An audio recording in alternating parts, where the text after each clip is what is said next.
Mardi, hier, là, on est mercredi, c'était une très grosse journée. C'était l'appel conférence des actionnaires.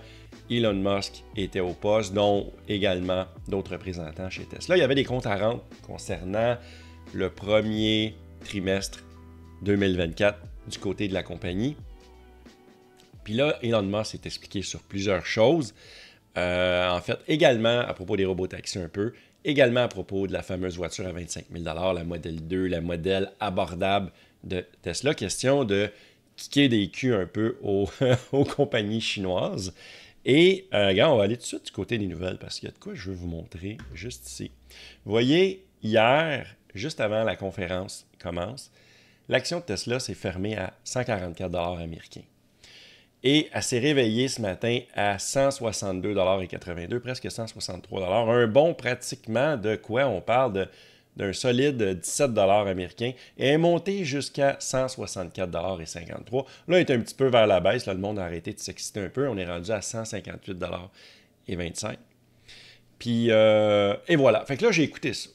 C'est intéressant, tout ça, parce que moi, j'ai mon mot à dire, parce que moi, je suis un très gros actionnaire de Tesla. Moi, là, j'en ai de l'argent dans Tesla. Ça me fait rire en tabarouette, ça. Ben, je suis bien content pour toi, mon Roger. Mais, fait que voilà. Fait que là, je vais vous passer un extrait de Elon, juste ici, que j'ai enregistré pour vous, que j'ai traduit. Puis, c'est un petit segment qui parle des robotaxis et de la future Model 2. On écoute ça ensemble. Au cours du premier trimestre, nous avons dû naviguer à travers plusieurs défis imprévus, ainsi qu'à la rampe d'accès à la Model 3 mise à jour à Fremont. Comme les gens l'ont vu, le taux d'adoption des véhicules électriques VE à l'échelle mondiale est sous pression et beaucoup d'autres fabricants d'eau se retirent des VE pour poursuivre les hybrides rechargeables. Nous pensons que ce n'est pas la bonne stratégie et que les véhicules électriques finiront par dominer le marché. Malgré ces défis, l'équipe Tesla a fait un excellent travail en exécutant dans un environnement difficile.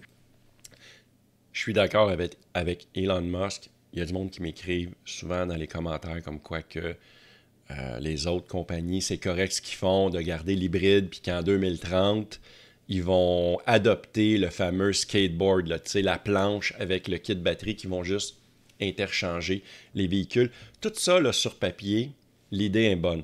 GM, ça fait des années qu'ils parlent de faire le fameux skateboard. Finalement, c'est une planche, il y a des batteries, les moteurs sont déjà là, ils font juste mettre un véhicule différent sur le dessus. Le problème, là, c'est que pendant que des compagnies comme Toyota qui vont pousser les hybrides et toutes les entreprises, même Ford, se retirent un peu d'électrique, ils vont faire des hybrides. Ils vont offrir du moins des hybrides sur tous leurs modèles.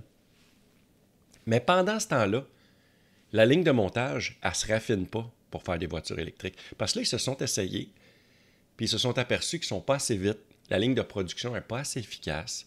Et là, ils perdent de l'argent sur chaque véhicule électrique. Puis ça, c'est pas bon pour une entreprise. Tu n'es pas supposé perdre de l'argent quand tu fais un véhicule, tu es supposé faire une marge de profit.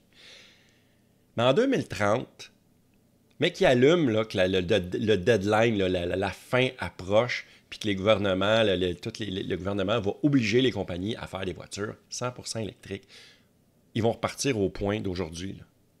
Tandis que Tesla, BYD et tous les grands fabricants de voitures électriques de ce monde vont être des années en avance, vont les avoir surplantés. Fait que c'est pas vrai que GM en 2030 va faire comme bon, les gangs, tu sais, les skateboards là, qui étaient faciles à faire, on les fait là. Il va falloir qu'ils repartent pratiquement à zéro encore. Encore de la difficulté, encore des problèmes. Puis là, c'est là. Là, ils vont garder, présentement, ils vont garder leur marge de profit parce qu'ils vont utiliser la peur que le monde a d'avoir des véhicules 100% électriques, que je comprends parfaitement. Fait qu'ils vont utiliser cette crainte-là, l'anxiété du monde qui veulent acheter des voitures 100% électriques. Eux autres, ils vont préférer avoir des voitures hybrides branchables. C'est louable, c'est bien pour rassurer les gens pour finalement passer à l'électrique.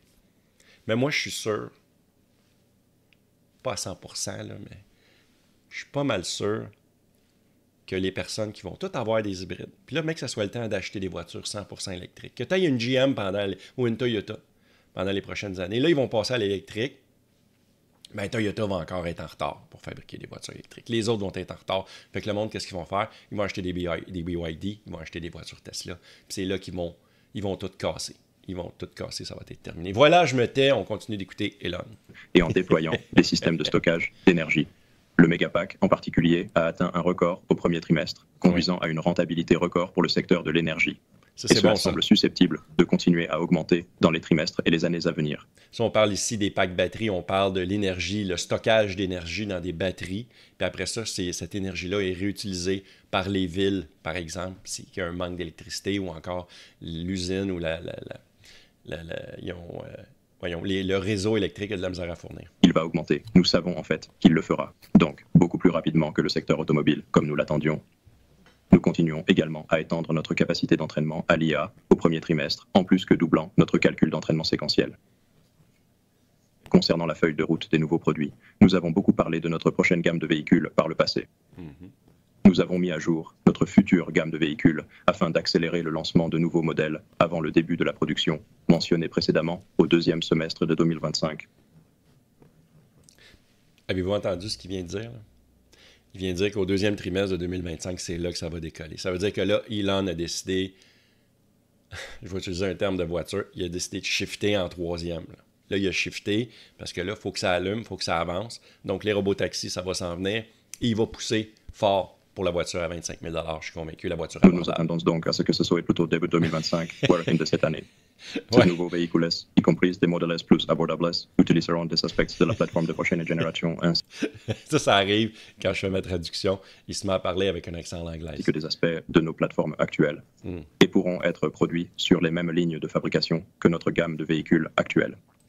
Ça aussi, c'est intéressant ce qu'il dit. Ça veut dire que les nouvelles voitures, les robotaxis et la Model 2, la voiture abordable. On dirait que je suis obligé de leur donner tout le temps les fucking trois noms. Là, la voiture à 25 000, le Model 2, la Tesla abordable. Je vais essayer de dire la Tesla abordable, ou anyway, vous me comprenez.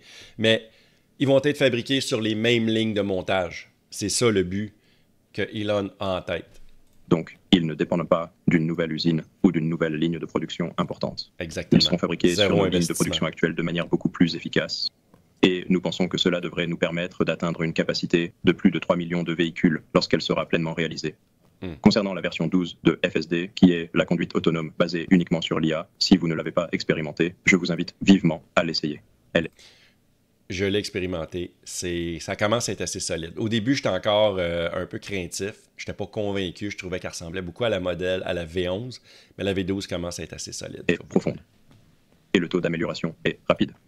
Donc, nous avons maintenant activé cela pour toutes les voitures équipées de caméras et d'un ordinateur d'inférence et tout ce qui concerne le matériel 3 en Amérique du Nord. Ouais, il parle du hardware 3 ici. Donc cela a été poussé à environ 1 800 000 véhicules. Et nous constatons qu'environ la moitié des gens l'utilisent jusqu'à présent. Et ce pourcentage augmente de semaine en semaine. Donc nous avons maintenant plus de 300 milliards de miles qui ont été parcourus avec FSD.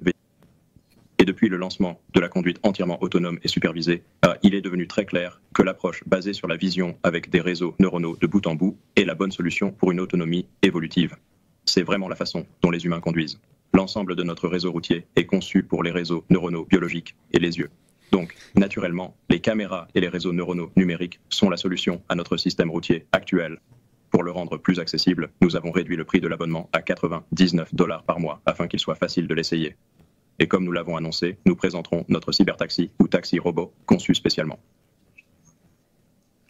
En ce qui concerne le calcul de l'IA, ces derniers mois, nous avons travaillé activement à l'expansion de l'infrastructure d'IA de base de Tesla. Pendant un certain temps, nous étions limités dans notre progression.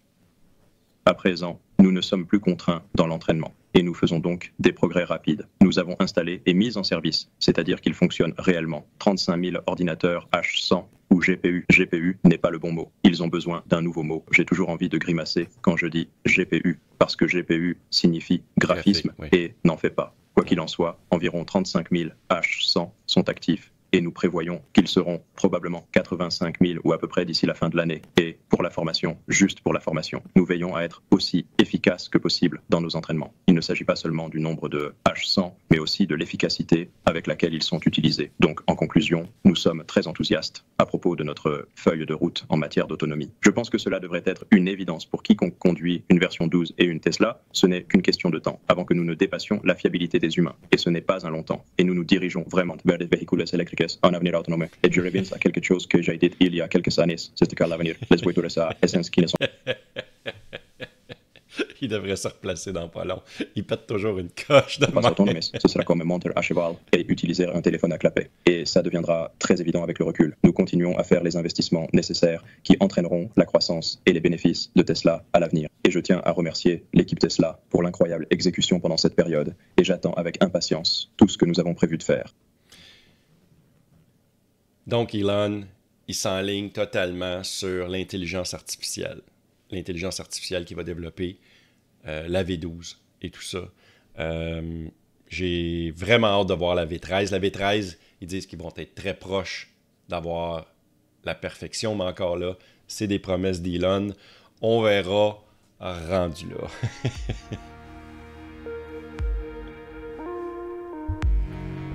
Hey Yann, t'as-tu vu mes clés? Non, j'ai pas vu tes clés. J'ai pas vu tes clés, mon grand. On s'en va à boîte vocale. Boîte vocale aujourd'hui. Hey, la gang, si vous voulez me laisser un message, c'est facile. C'est le memo.fm/Yann. Tu payes sur le piton Start Recording. Tu me jases. Message. Une histoire qui t'est arrivée. T'as-tu aimé la V12? T'as-tu pris ta douche à matin? Plein d'affaires le fun. Fait que on s'en va tout de suite. J'ai un message aujourd'hui. Fait qu'on écoute ça. Là. Hey, salut Yann, c'est Roger. Je sais que t'aimes pas ça trop, là, quand je te dérange durant tes vidéos, mais Man. est-ce que tu sais sont où mes clés? Je les trouve pas. OK, bye. Ils sont ici tes clés. On l'a tes clés, grand. Ah, je te dis, toi, hein? C'est pas... Calique de cabochon. Fait que voilà. Écoute, c'est le seul message que j'avais. C'est Roger qui cherche. C'est fucking clé. Qu'est-ce qu'on va faire avec toi? Qu'est-ce que je vais faire avec toi? Hein? Qu'est-ce que je vais faire? Hein? Ça là, ça me rappelle la fois que quand tu sais que... Hein? Hey, on a une nouvelle vidéo. La nouvelle Model 3 Performance qui est sortie. La nouvelle 3 Performance, juste ici. On va aller aux nouvelles juste là de même. Je vais vous montrer ça. Petite vidéo. Hey, regardez-moi ça. Hein?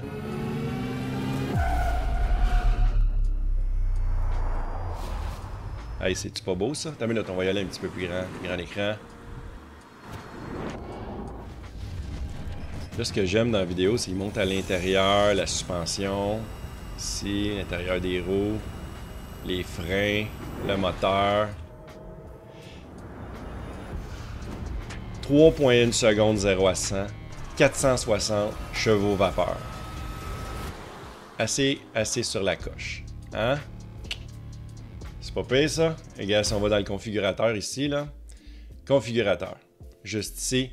Donc, 476 km d'autonomie selon l'EPA. Bien important, ma gang de Français préférés, fiez-vous à cette autonomie-là. Allez sur le site canadien si vous voulez vraiment savoir c'est quoi l'autonomie de votre véhicule, parce que c'est pas vrai qu'elle va faire genre, ça doit être quoi, 580 là, sur le site français, je sais pas.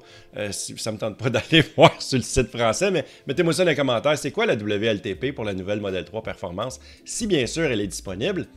Et également, à partir de 69 990 $ canadiens, c'est vraiment malade. 3,1 secondes. Qu'est-ce qu'on a d'autre ici? Oui, lors, on va remonter un peu. Hey, regarde ça. Lors de la conférence, ils ont également parlé du ride-hailing pour faire concurrence à Uber et Lyft, entre autres. Fait que oui, les robotaxis, ça s'en vient. Et oui, il va y avoir une application pour commander ton robot-taxi, donc le service de covoiturage de Tesla qui cherche à affronter un géant comme Uber et Lyft aura ses propres avantages uniques, comme ne pas avoir à chauffer, de chauffeur à gérer, car la première capture d'écran montre que le bouton invoqué et d'autres montrant les utilisateurs auront la possibilité d'ajouter des éléments tels que la climatisation et la musique et de suivre le véhicule sur une carte en 3D. Fait que vous voyez, vous pouvez summon, vous demandez le véhicule, tu mets la température. Je trouve ça le fun qu'Elon maturait un peu parce que normalement, il aurait demandé de mettre ça à 69 degrés Fahrenheit. Mais non, je pense qu'il a maturé finalement. Elon, 69, c'est terminé, c'est 68 degrés. Fait que le look est intéressant. Tu sais à quelle heure que ton véhicule va arriver, tout ça. Et également, il mentionnait, nous travaillons actuellement sur une fonctionnalité de covoiturage qui sera disponible à l'avenir. Nous pensons que l'expérience logicielle Tesla est la meilleure de sa catégorie pour tous nos produits et prévoyons intégrer de manière transparente des services de covoiturage dans l'application Tesla. Cela ne dépendra cependant pas du lancement du robotaxi conçu sans les commandes traditionnelles comme le volant et les pédales. Musk prévoit dévoiler son robotaxi dédié plus tard cette année, le 8 août 2024.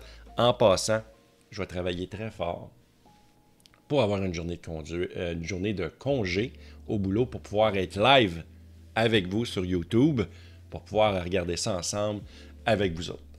Qu'est-ce qu'on a en terminant? Une dernière nouvelle. Tesla réduit le prix de toute sa gamme au Canada. Est-ce que ça va suivre partout dans le monde?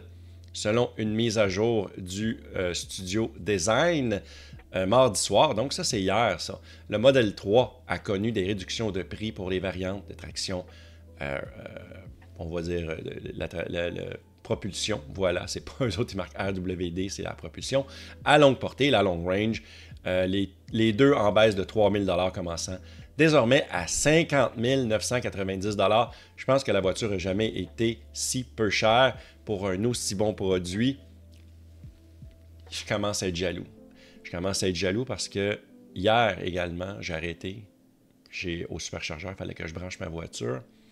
Et il y avait à côté de moi le nouveau Model 3, noir. Belle voiture, belle voiture. Ajoutez à cela les rabais ISEV, donc ça c'est les rabais de 5 000 $ du gouvernement canadien, et le prix de départ effectif de ces deux modèles n'est plus que 40 590 $. Et ça, évidemment, tu peux rajouter le fameux 7 000 $ du Québec si vous êtes au Québec, fait que ton véhicule, il drop encore plus. Mais là, ils l'ont mal calculé. Ils l'ont mal calculé parce que c'est plus taxes, moins 12 000. Mais bref, les taxes sont calculées sur les prix de base. Ouais, c'est ça. Fait que, dans le fond, c'est 50 990 plus taxes. Tu vas aller quoi à peu près à, je dirais, mettons 58 000, 59 000, moins 12 000. Tu te retrouves à peu près un véhicule, 47 000 $ taxes incluses canadiens. Ça commence à être quelque chose de très intéressant.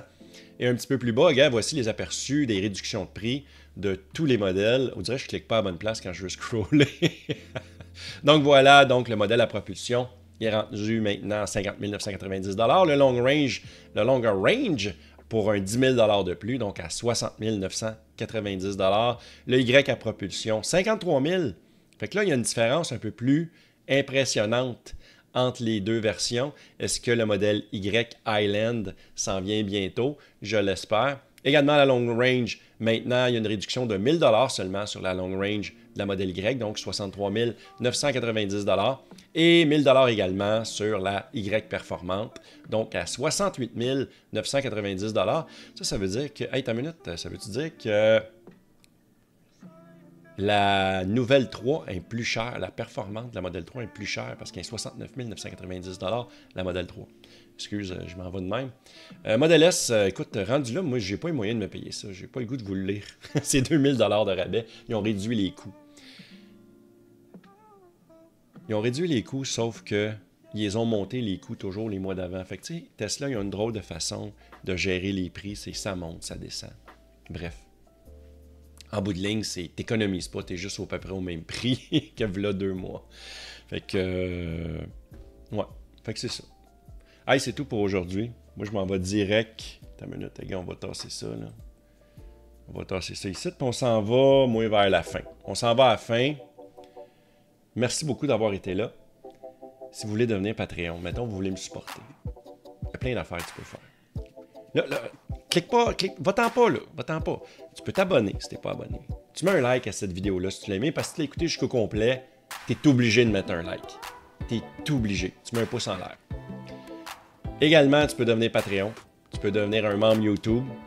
Il y a des vidéos que je vous donne juste pour vous autres, uniquement pour vous autres. Et je voudrais remercier également, les gars, je vais tous vous nommer aujourd'hui. Merci à Emmanuel Balland, Francis Lessard, François Robida, Frédéric Néraud, Jean-Marie Deschamps, Louise Dontigny, Michael Roberge, Philippe Vandal, Roger Boucher, Unique Bergeron et Yannick Fortin. Et également mon membre YouTube, MR. Il est tout seul, lui. Moi, je mets des vidéos juste pour lui sur YouTube. Ça serait le fun que vous soyez deux au moins. Hein? Hey, merci beaucoup d'avoir été là. On se voit d'une prochaine vidéo. Hey, ciao la gang.